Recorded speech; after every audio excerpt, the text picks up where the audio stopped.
Hello दोस्तों, मैं हाज़िर हूँ एक नए क्वेश्चन के साथ जो कि है प्रॉफ़िट एंड लॉस टॉपिक से। आज हम इसमें इस क्वेश्चन को भी करेंगे और कुछ नए क्वेश्चन भी करेंगे, कुछ ईज़ी और कुछ डिफ़िकल्ट भी करेंगे और एक बेसिक अंडरस्टैंडिंग हम डेवलप करेंगे कि कैसे प्रॉफ़िट एंड लॉस के क्वेश्चन को टैकल किया जाता है।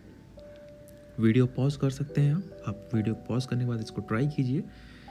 इसका आंसर है 18 आर्टिकल्स। आप ट्राई कर सकते हैं। पहले हम कोशिश करेंगे एक बेसिक अंडरस्टैंडिंग हमारी बन जाए प्रॉफिट एंड लॉस में, उसके बाद हम और भी क्वेश्चन ट्राई करेंगे। दो चीज़ होती हैं प्रॉफिट एंड लॉस में, एक होता है कॉस्ट प्राइस, एक होता है सेलिंग प्राइस। कॉस्ट प्राइस जिसको हम जब कोई प्रोडक्ट खरीदते हैं तो कॉस्ट प्राइस पे खरीदते हैं। सेलिंग प्राइस जब हम कोई प्रोडक्ट बेचते हैं तो सेलिंग प्राइस पे बेचते हैं। अच्छा, जब भी कोई प्रोडक्ट हम बेचते हैं तो या तो हमें प्रॉफिट होगा, अदरवाइज हमें लॉस होगा। तो सेलिंग प्राइस होगा कॉस्ट प्राइस प्लस प्रॉफिट और cost price minus loss. Profit और लॉस जब भी हम कैलकुलेट करते हैं तो हमेशा कॉस्ट प्राइस पे कैलकुलेट करते हैं। तो इसलिए हम इसमें एक ट्रिक यूज़ करते हैं कि कॉस्ट प्राइस को हम 100 मान लेते हैं। इससे क्वेश्चन बहुत ईजी हो जाता है।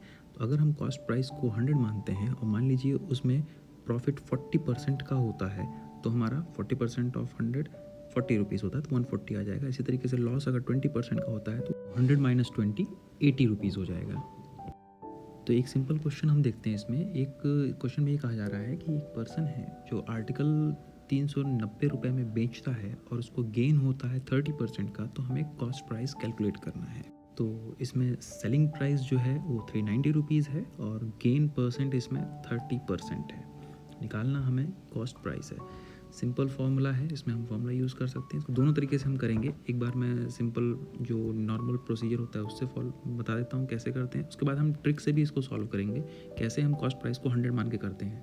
प्राइस का फॉर्मूला होता है cost price plus profit percentage. या तो हम प्रॉफिट परसेंटेज निकालने के बाद कॉस्ट प्राइस में ऐड करें, अदरवाइज़ हम 30% जैसे यहाँ पे गेन है तो हम 130% ऑफ कॉस्ट प्राइस भी कर सकते हैं, यानी selling price is equals to 130% of cost price. तो सिंपली यहाँ से selling price is equals to 130 upon 100 of cost price आ जाता है।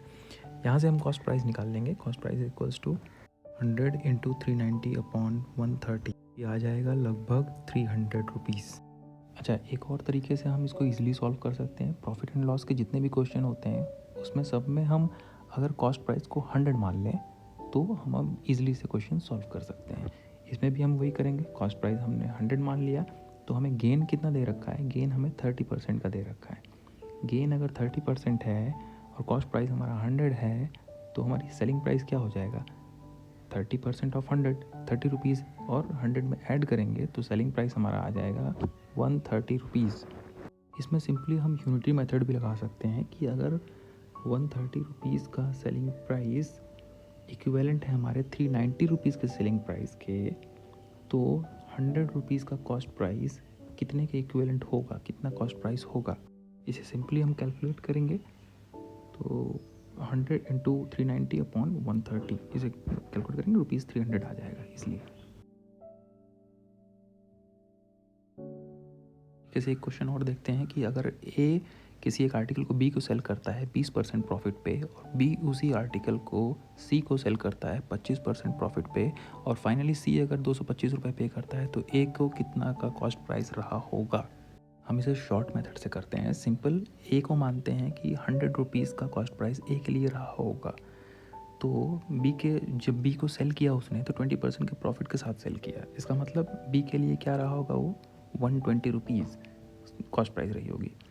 और फिर 25% प्रॉफिट पे सी को सेल किया तो सी के लिए क्या होगा, 25% ऑफ 120, ओके 30 रुपीज़ आता है, जिसे हम 120 प्लस 30 यानी 150 रुपीज़ आएगा।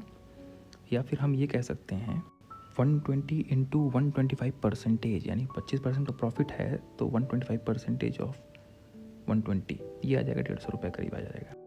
अब ये बोला जा रहा है कि सी ने फाइनली 225 रुपये पे किए उस आर्टिकल के लिए, यानी कॉस्ट प्राइस सी के लिए क्या हो गया, 125 रुपये, 225 रुपये हो गया।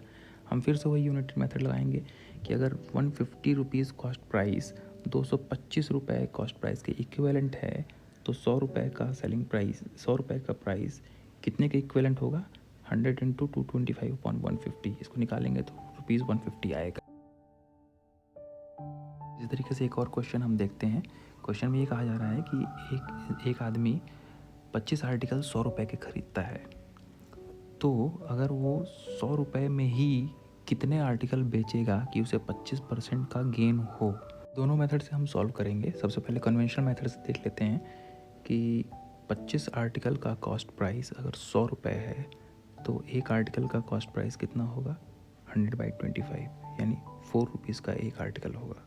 अब हमें इसमें गेन दिया गया है 25% का, यानी सेलिंग प्राइस कितना होगा हमारा, 125% ऑफ कॉस्ट प्राइस। ये जो आएगा ये एक आर्टिकल का सेलिंग प्राइस आएगा, क्योंकि एक आर्टिकल का कॉस्ट प्राइस 4 रुपीज़ है, तो एक आर्टिकल का सेलिंग प्राइस हम निकालेंगे 5 रुपीज़ आएगा। 5 रुपीज़ सेलिंग प्राइस अगर एक आर्टिकल का है तो हमें निकालना कितने का है, 100 रुपये का निकालना है हमें, जो कि सिंपली आप कैलकुलेट करेंगे तो 20 आर्टिकल्स आ जाएगा। इसको हम एक शॉर्ट मेथड से भी कर सकते हैं, जो कॉस्ट प्राइस को अगर हम 100 मान लेते हैं तब कैसे होगा ये। हम मान लेते हैं कॉस्ट प्राइस हमारा 100 रुपीज़ है, तो हमें लास्ट में प्रॉफिट कितना 25% का निकालना है। ओके, 25% का प्रॉफिट अगर हो रहा है तो सेलिंग प्राइस कितना हो जाएगा, 125 रुपीज़। क्वेश्चन में बोल रहा है कि कितने आर्टिकल वो 100 रुपये पे बेचेगा जिसमें उसे प्रॉफिट 25% का होगा। हमने निकाला है 125 रुपये, जो कि है 25% प्रॉफिट। 125 रुपये पे अगर वो 25 के 25 आर्टिकल बेच देता है तो 100 रुपये पे कितने आर्टिकल बेचेगा वो। इसे ईजिली आप कैलकुलेट करेंगे तो आपको 20 आर्टिकल्स मिल जाएगा। अब हम आ जाते हैं अपने मेन क्वेश्चन पे। क्वेश्चन में कुछ ऐसा कहा जा रहा है कि कोई एक इंसान 40 रुपये में 45 आर्टिकल अगर बेचता है तो उसे 20% का नुकसान होता है। पूछा जा रहा है कि अगर वो 24 रुपये में कितने आर्टिकल बेचेगा कि उसे 20% का गेन हो। पहले इसे कन्वेंशनल मेथड से करते हैं। बोला क्या है, सेलिंग प्राइस एक आर्टिकल का हमें निकालना है। 45 आर्टिकल अगर 40 रुपये में बेचता है तो एक आर्टिकल का दाम होगा 40/45 यानी ₹8/9। कॉस्ट प्राइस अगर 20% का लॉस हो रहा है तो cost price of one article कितना होगा, selling price is equals to होता है 80% ऑफ कॉस्ट प्राइस। तो कॉस्ट प्राइस कितना हो जाएगा, 100/80 इंटू सेलिंग प्राइस। ओके, तो cost price of one article कितना हो जाएगा, 8/9 into 100/80 is equals to 10/9 rupees. एक आर्टिकल का कॉस्ट प्राइस आता है 10/9 रुपीज़। अच्छा, अब बोला जा रहा है कि उसे फाइनली गेन कितना, 20% का गेन चाहिए। मतलब इस कॉस्ट प्राइस अगर एक आर्टिकल का कॉस्ट प्राइस 10/9 रुपीज़ है तो 20% का गेन चाहिए उसे। तो अब सेलिंग प्राइस क्या हो जाएगा एक आर्टिकल का, 20% गेन मतलब होता है 120% ऑफ कॉस्ट प्राइस। तो हम निकाल देंगे 120% 10/9 का कितना आ जाएगा, 12/9 रुपीज़ का सेलिंग प्राइस आ गया। अब सिंपली यूनिटरी मेथड लगाएंगे कि अगर 12/9 रुपीज़ सेलिंग प्राइस है एक आर्टिकल का, तो हमें कितना 24 रुपये में पूछा है। 24 रुपये में अगर वो बेचता है तो कितने आर्टिकल बेचेगा, तो 24 रुपये का आराम से निकाल लीजिए आप, सिंपल कैलकुलेशन है, ये आ जाएगा 18 आर्टिकल्स। अच्छा, अब इसे हम शॉर्ट मेथड से भी एक बार सॉल्व करके देख लेते हैं। हम मान लेते हैं कॉस्ट प्राइस हमारा 100 रुपीज़ है। कॉस्ट प्राइस अगर 100 रुपीज़ है तो इसका 20% अगर लॉस है तो ये 20% लॉस दिया है तो ये आ जाएगा ₹80। और अगर इसमें 20% प्रॉफिट है तो ये आ जाएगा 120 रुपीज़ सेलिंग प्राइस आ जाएगा। मतलब सेलिंग प्राइस 80 रुपये आ जाएगा और सेलिंग प्राइस 120 रुपीज़ आ जाएगा। अब इसमें कहा गया है कि 40 रुपये में अगर बेचता है तो मतलब अगर 80 रुपये इक्विवेलेंट है, 80 रुपये का सेलिंग प्राइस इक्विवेलेंट है 40 रुपये के सेलिंग प्राइस से, तो 120 रुपीज़ का सेलिंग प्राइस कितने के इक्विवेलेंट हो जाएगा, इसको कैलकुलेट करेंगे तो ये 60 रुपीज़ आ जाएगा।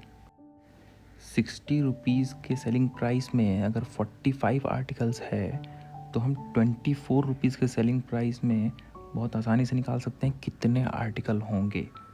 सिंपल कैलकुलेशन करेंगे तो आपको मिल जाएगा 18 आर्टिकल्स इसका आंसर आएगा। ओके दोस्तों, आज हमने प्रॉफिट एंड लॉस के कुछ क्वेश्चंस देखे और सीखे। आगे भी हम कई बार क्वेश्चंस ट्राई करते रहेंगे, सीखते रहेंगे प्रॉफिट एंड लॉस के विद कंसेप्ट के साथ। अभी मैं आपको एक क्वेश्चन के साथ छोड़ के जाता हूँ जो क्लॉक्स का क्वेश्चन है। थोड़ा टफ क्वेश्चन है लेकिन आप ट्राई करेंगे तो ज़रूर बनेगा, अदरवाइज़ परेशान होने की ज़रूरत नहीं है। मैं आपको इसका सोल्यूशन प्रोवाइड करूँगा और सारे कंसेप्ट के साथ इसका सोल्यूशन आपको प्रोवाइड करूँगा। अगर आपको आता है तो आप कमेंट सेक्शन में इसका रिस्पॉन्स कर सकते हैं, अदरवाइज़ परेशान होने की ज़रूरत नहीं है। ये क्वेश्चन थोड़ा सा टफ है थोड़ा समझा देता हूँ ये क्वेश्चन है क्या। एक्चुअली ये इस क्वेश्चन में ये बोला जा रहा है कि 1 मिनट की सुई अगर 64 मिनट में घंटे की सुई को ओवरटेक करती है, मतलब उससे आगे निकलती है, यानी 64 मिनट में, 1 घंटे में 64 मिनट में वो मिनट की सुई आगे निकल जाती है घंटे की सुई से, तो हमें बताना है कि पूरे 1 दिन में घड़ी कितने घंटे फास्ट या स्लो होगी। ओके दोस्तों, तब तक आप ट्राई कीजिए इस क्वेश्चन को। मैं नेक्स्ट वीडियो में इसका सोल्यूशन लेके आता हूँ। तब तक के लिए थैंक यू सो मच।